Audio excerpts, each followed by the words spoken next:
Hello everyone, welcome to the ID3 Facelift.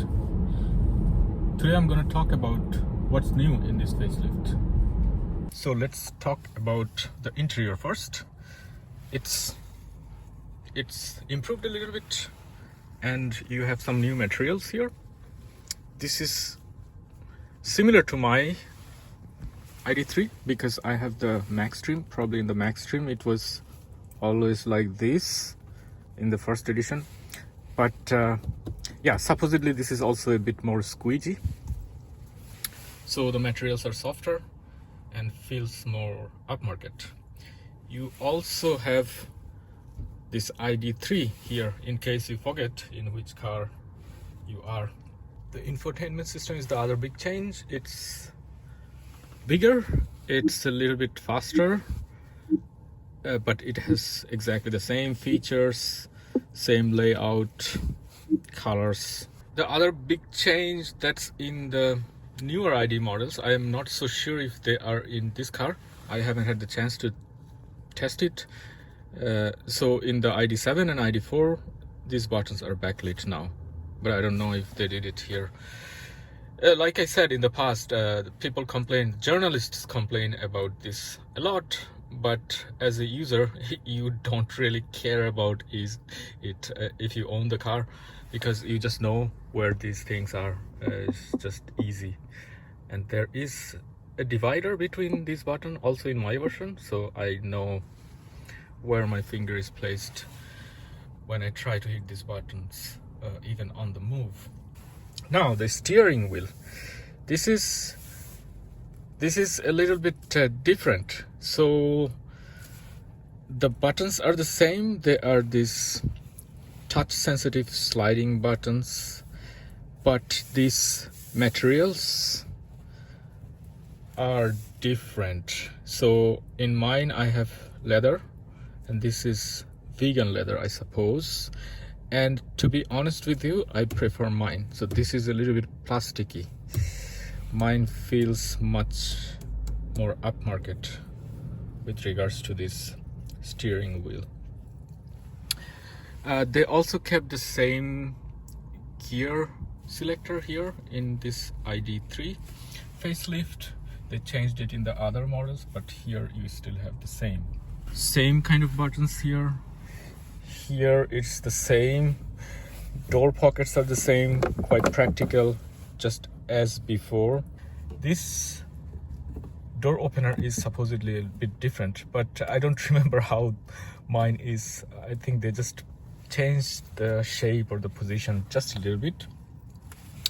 Here the materials is similar, I would say, like mine. Here it's a little bit more squeegee compared to mine, but it's really hard to notice. The other change I can notice is the seats. So this is ergo active seats, and I also have ergo active, but the button layout for this version is different. So I have the massage seat somewhere here. So now they integrated it here, and the massage is exactly the same. They have memory buttons. I don't exactly remember if mine, the older version, has memory buttons. And you still have these armrests, which are really nice. I really like them. And you have the same kind of space and everything. Yeah, so it's really not many changes. Let's get in the back seat. Back seat leg space is exactly the same. So this is just a little bit back from my sitting position, and I have this amount of leg space. So another thing I noticed is this front driver seat now has this automatic sliding back feature. It's like the easy entry feature in a Tesla. When you open the door, it just slides back. So therefore I have now less leg space here, but leg space is very, very good. The seats are the same, there is no difference. You have nice isofix here that's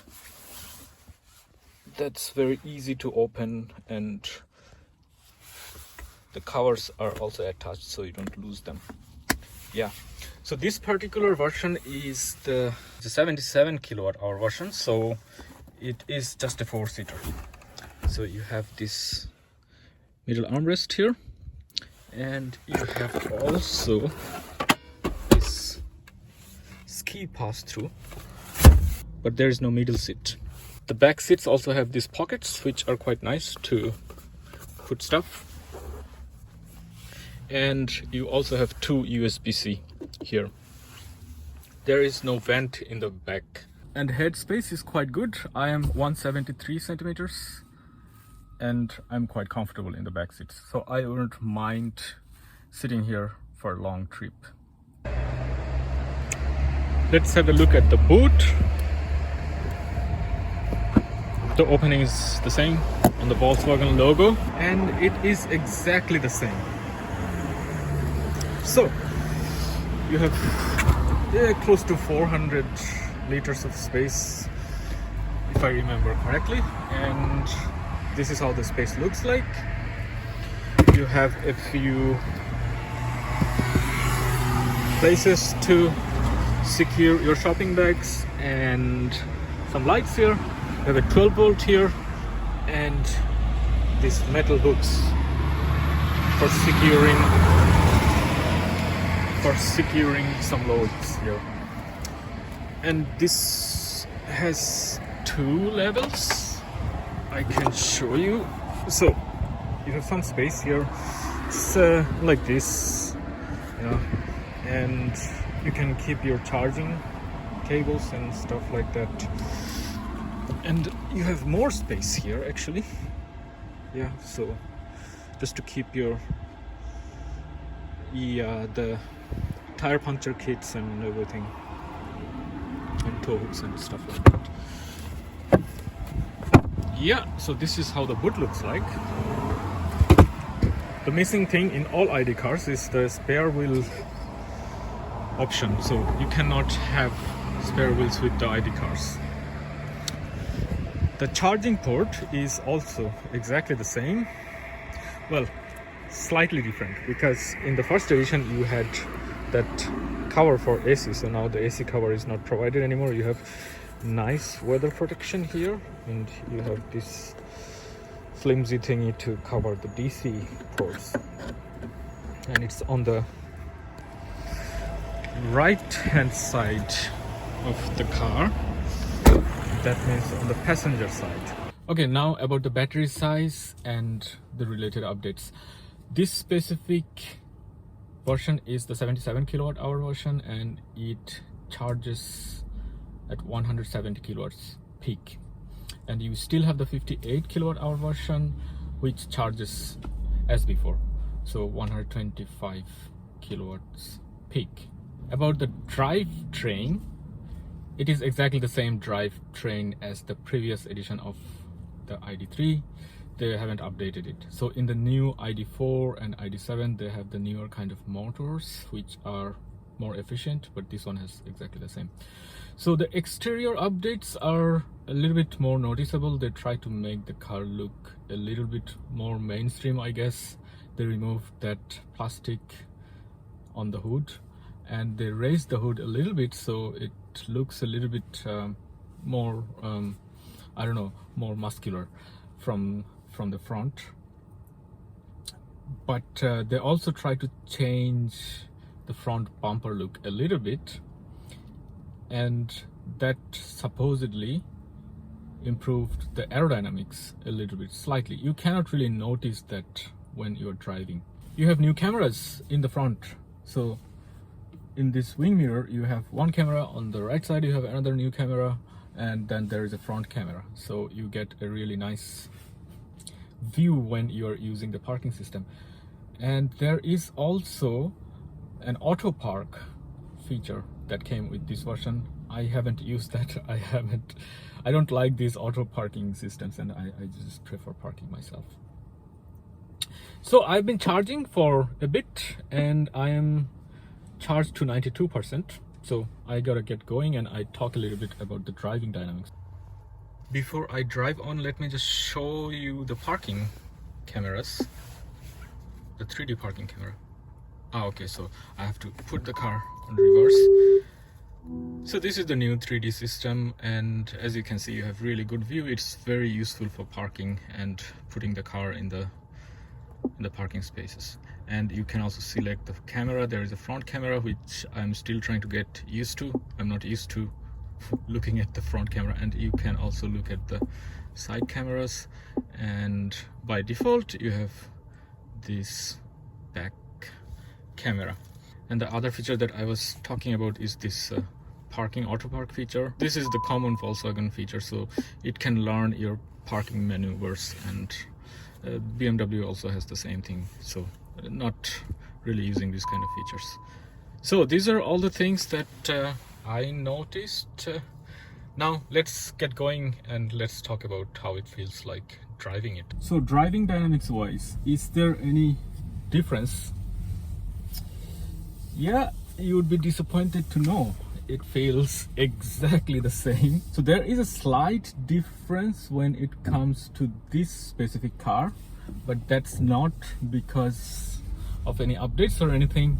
It's because this car is the 77 kilowatt hours, and it's heavier, and you can actually feel it.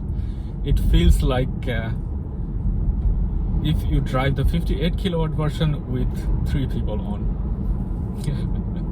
3 passengers. So yeah, it's a little bit different. I would say the driving dynamics of the 58 kilowatt hours car is much nicer, at least to me, because it feels tight, and you know, the suspension is quite stable there. This one is a little bit wobbly when you are in the corners, but it depends if you really care about those kind of things. I think the range is quite good for this one. By the way, I haven't mentioned the range numbers. So this one, real world range, you would get in the winter for the 77 kilowatt hour version, you can expect 400 kilometers in the winter, and in the summer for this 77 kilowatt version you can expect 500 kilometers.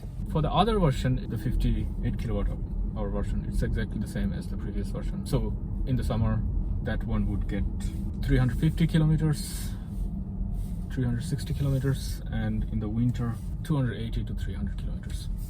Bigger battery or the smaller battery, it depends. The smaller battery drives a little bit better and it's a little bit more fun. You have one additional back seat, and the bigger version is a little bit heavier, but you have longer driving range. I stopped for this beautiful view of Landshut from a place called Altdorf, just outside Landshut. It's a little bit foggy today, so it's not so clear, but still it's very beautiful. So some other things that I did not mention, or I should say I forgot to mention. The car comes with this blind spot monitoring system, so you have those standard things like you get in all Volkswagen cars these days. This blind spot monitoring, blind spot indicator lights, and this one is also equipped with the travel assist system. The travel assist is probably slightly different from the ID3 first edition's travel assist that I have. I have a 70 kilometers commute to my work, and yesterday I was using the travel assist in this system, and I'm always using the travel assist in my ID3, so I can really compare. And what happened yesterday was that in some corners it was braking a little bit, which mine does not do. So maybe it's some sort of improvement, but I don't really like it in the new version. But overall, the travel assist is not much different. It's more or less the same. And this one also comes with the IQ lights, they were also in the previous edition, so they are the same. So now the question is, should you get the new ID3? If you would like a little bit slightly improved interior quality, then go for it, and everything else is the same. It's still a very good car, and I would highly recommend this car. So that's it for this week's video, and I will see you in the next video.